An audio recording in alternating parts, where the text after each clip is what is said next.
Untuk memahami mengapa seorang wanita berkelas seperti Inara Rusli yang sudah memiliki ketenaran, kecantikan, dan kemandirian finansial, bisa jatuh hati dan bersedia dinikahi secara siri, kita harus melihat siapa sosok pria yang datang menawarkan mimpi tersebut. Insanul Fahmi bukanlah pria sembarangan yang datang dengan tangan kosong. Di usianya yang terbilang sangat muda, 25 tahun, Fahmi datang dengan profil yang sangat high profile dan mengintimidasi pria-pria seumurannya. Ia tidak membranding dirinya sebagai anak orang kaya yang manja, melainkan sebagai self-made businessman atau pengusaha muda yang merintis kerajaan bisnisnya dari nol. Inilah magnet utamanya. Berdasarkan jejak digital yang mentereng, Fahmi tercatat sebagai CEO atau Chief Executive Officer dari PT Karya Kuni Indonesia. Bagi Inara yang mungkin lelah dengan dinamika kehidupan artis yang tidak menentu, kehadiran seorang CEO menawarkan janji kestabilan dan kepemimpinan. Perusahaan ini bergerak di bidang manajemen kreatif, digital agency, hingga produksi media.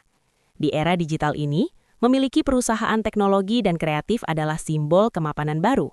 Fahmi berhasil menunjukkan bahwa dia bukan sekadar pengikut, tapi pemimpin. Tak hanya itu, portofolio bisnisnya merambah ke sektor real yang terlihat mata. Fahmi adalah pemilik dari Kopi Kuni, sebuah jaringan coffee shop dan coworking space yang cukup hits di kota Medan. Kepemilikan bisnis fisik seperti kafe dan restoran memberikan validasi rasa aman atau security bagi pasangannya. Inara bisa melihat langsung bahwa uang Fahmi mengalir dari pelanggan yang datang setiap hari, bukan bisnis abstrak. Selain kopi, Fahmi juga tercatat sebagai co-founder dari Macaroni Feast, sebuah bisnis kuliner kekinian, dan memegang jabatan komisaris di PT Exportless, sebuah perusahaan ekspor. Puncak dari pesona Sultan muda ini adalah klaim pengalamannya di dunia pertambangan dan catering besar. Di beberapa profil profesionalnya, Fahmi mencantumkan keterlibatannya dalam industri tambang yang identik dengan uang besar. Bayangkan perspektif Inara, seorang pria muda, berwajah tampan, paham agama, sering tampil agamis, dan memiliki jari-jari gurita bisnis dari teknologi, kuliner, hingga tambang. Ini adalah definisi paket lengkap atau high value man. Fahmi menawarkan sebuah visi masa depan di mana Inara tidak perlu lagi banting tulang sendirian. Inara melihat Fahmi bukan sebagai beban, melainkan sebagai nahkoda kapal yang kuat secara finansial. Pesona CEO muda inilah yang membius logika Inara, membuatnya percaya bahwa pria ini adalah jawaban atas doa-doanya tentang imam yang mapan dan bertanggung jawab. Setelah terbuai dengan profil bisnis yang mentereng, pertanyaan besarnya adalah, kenapa harus nikah siri? Kenapa tidak langsung diresmikan secara negara jika memang Fahmi semapan itu? Disinilah letak kecerdikan strategi Insanul Fahmi dan kerapuhan emosional Inara Rusli bertemu. Pernikahan siri yang terjadi pada Agustus 2025, menurut berita yang beredar, bukanlah keputusan yang diambil Inara karena ia murahan, melainkan karena ia terlalu berhati-hati terhadap dosa, namun kurang berhati-hati terhadap legalitas. Fahmi masuk melalui pintu agama yang sangat sensitif bagi Inara yang sedang dalam proses hijrah. Narasi yang dibangun adalah menghindari zina atau istilah populernya pacaran halal.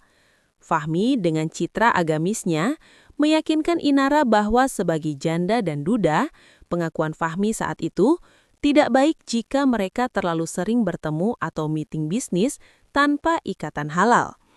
Nikah siri ditawarkan sebagai solusi sementara atau jembatan darurat. Fahmi berjanji bahwa ini hanya formalitas di mata Tuhan dulu, sementara urusan negara akan menyusul segera setelah semua dokumen beres. Inara, yang merindukan sosok imam dan pelindung, menerima logika ini. Ia berpikir pragmatis. Dia CEO, dia punya nama baik, dia punya bisnis banyak. Tidak mungkin dia menipuku. Mungkin dia memang butuh waktu untuk mengurus administrasi cerainya yang diklaim sudah talak atau urusan bisnisnya. Kekayaan dan status Fahmi menjadi jaminan bisu. Inara merasa aman karena ia berpikir pria sekaya Fahmi tidak akan mempertaruhkan reputasi bisnisnya dengan mempermainkan pernikahan. Namun, di balik kesepakatan siri itu, tersimpan fakta kelam yang baru terkuak belakangan. Alasan sebenarnya Fahmi mendesak Siri dan tidak bisa langsung ke KUA adalah karena status hukumnya yang masih beristri sah. Fahmi mengaku kepada Inara sebagai duda atau sedang proses cerai. Padahal secara negara, ia masih terikat dengan istri pertamanya, Wardatina Mawa. Nikah siri adalah satu-satunya cara bagi Fahmi untuk memiliki Inara tanpa terdeteksi sistem administrasi negara yang akan menolak pendaftarannya. Inara terjebak dalam validasi semu. Ia merasa terhormat karena dinikahi secara agama, tidak diajak zina. Padahal sebenarnya, ia sedang ditempatkan dalam posisi yang sangat lemah secara hukum. Harta kekayaan Fahmi yang berlimpah itu menjadi biusnya. Inara silau oleh kilau jabatan CEO dan deretan bisnis sehingga lupa melakukan cross-check atau audit status ke pengadilan agama. Ia lupa meminta akta cerai asli Fahmi sebelum mengiyakan ajakan Siri. Ia menyerahkan kepercayaan total pada profil mentereng sang CEO muda tanpa menyadari bahwa profil itu digunakan untuk menutupi status ganda sang pria.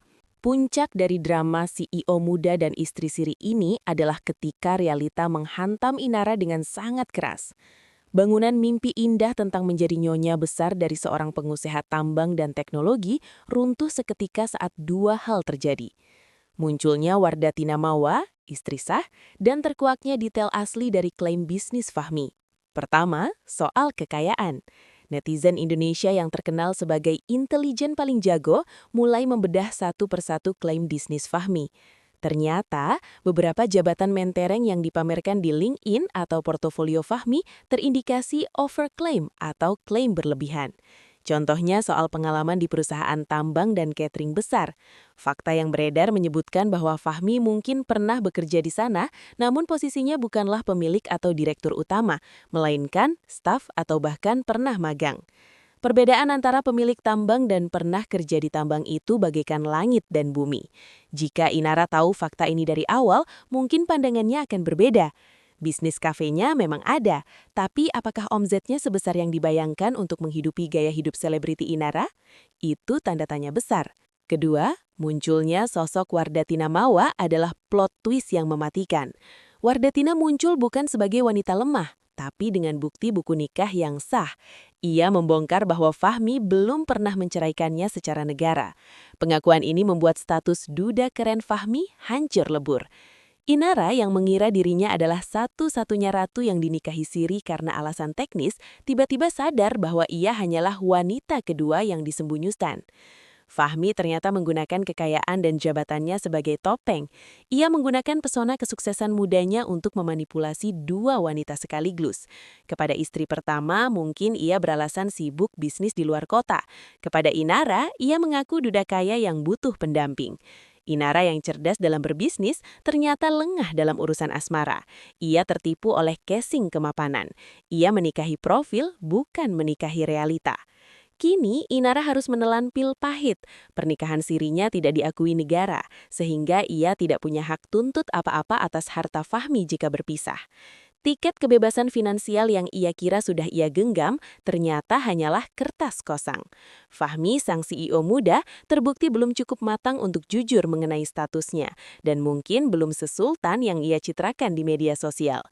Inara belajar dengan cara yang sangat mahal bahwa dalam mencari pasangan, verifikasi data atau background check jauh lebih penting daripada sekadar terpesona oleh kartu nama bertuliskan CEO. Sahabat sekalian, di penghujung investigasi mendalam ini, mari kita tarik napas sejenak dan merenungkan hikmah besar yang tersembunyi di balik headline berita sensasional Inara Rusli dan Insanul Fahmi. Kisah ini bukan sekedar gosip selebriti kacangan yang lewat begitu saja di beranda media sosial kita.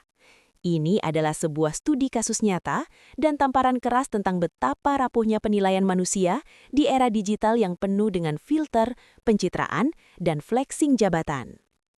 Kita tidak bisa sepenuhnya menyalahkan Inara Rusli yang terpesona. Sebagai seorang wanita, ibu tunggal dan publik figur yang memikul beban berat pasca perceraian, siapa yang tidak luluh ketika disodorkan proposal masa depan oleh seorang pemuda 25 tahun yang sudah berlabel CEO, memiliki jaringan bisnis kafe, dan mengaku sebagai pemain tambang. Fahmi datang menawarkan oase di tengah gurun ketidakpastian hidup Inara. Namun kesalahan fatal Inara, dan mungkin menjadi cermin bagi banyak wanita lain di luar sana, adalah menukar logika dengan harapan. Inara begitu mendambakan sosok imam yang mapan dan kuat, sehingga ia mematikan radar skeptisnya. Ia melihat jabatan di LinkedIn dan bio Instagram sebagai jaminan mutu. Padahal di dunia bisnis yang keras, jabatan bisa dibuat sendiri. Kartu nama bisa dicetak, tapi karakter dan aset real, kepemilikan saham asli, tidak bisa dipalsukan semudah itu. Tragedi terbesar di sini bukanlah soal Inara jatuh miskin atau kehilangan uang, melainkan keputusannya untuk masuk ke dalam jebakan nikah siri. Nikah siri yang awalnya dibungkus dengan niat mulia agama untuk menghindari zina atau pacaran halal, ternyata berubah menjadi senjata makan tuan. Kasus ini membuktikan bahwa bagi laki-laki yang, maaf, tidak bertanggung jawab atau memiliki agenda tersembunyi, nikah siri adalah jalan pintas safety player. Cara aman untuk memiliki wanita tanpa harus berbagi harta secara hukum negara, tanpa tercatat administrasi yang rumit, dan mudah ditinggalkan kapan saja tanpa jejak legal. Bagi Inara, ini adalah pertaruhan yang sangat merugikan. Ia kehilangan status sosialnya, ia tidak terlindungi hukum, dan kini ia harus menanggung malu karena dianggap sebagai istri simpanan atau orang ketiga padahal niat awalnya mungkin tulus untuk beribadah. Kasus Fahmi dan Inara ini juga menampar kita soal budaya overclaiming.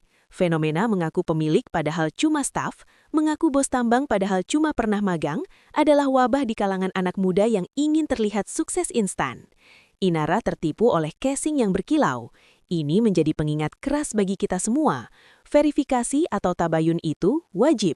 Jangan pernah menyerahkan hatimu, apalagi kehormatanmu hanya berdasarkan profil yang terlihat di layar kaca atau media sosial. Cek bibit, bebet, dan bobotnya. Cek akta cerainya jika dia mengaku duda. Jangan cuma percaya lisan. Cek legalitas usahanya dan kenali keluarganya. Cinta butuh rasa, tapi pernikahan butuh data yang valid. Kita juga patut mengirimkan simpati kita kepada Wardatina Mawa, istri sah yang mungkin selama ini dia menahan luka melihat suaminya membranding diri sebagai lajang demi wanita lain. Dan untuk Inara, semoga ini menjadi uang sekolah termahal dalam perjalanan hidupnya. Bahwa tidak ada jalan pintas menuju kebahagiaan yang hakiki. Pria yang benar-benar sultan dan mencintaimu tidak akan mengajakmu sembunyi di balik pernikahan siri, melainkan akan menggandengmu dengan bangga di pelaminan resmi yang diakui negara dan agama. Semoga badai ini segera berlalu dan semua pihak menemukan titik terang. Sekarang giliran kalian bicara. Apakah menurut kalian Inara adalah korban manipulasi love scamming berkedok agama? Atau Inara juga salah karena kurang teliti dan tergiur harta? Mari berdiskusi dengan cerdas dan bijak di kolom komentar. Jangan lupa tekan tombol like jika analisis ini membuka wawasan kalian, dan subscribe channel ini agar kita bisa terus membedah fakta di balik drama kehidupan selebriti lainnya. Sampai jumpa di video investigasi berikutnya. Wassalamualaikum warahmatullahi wabarakatuh.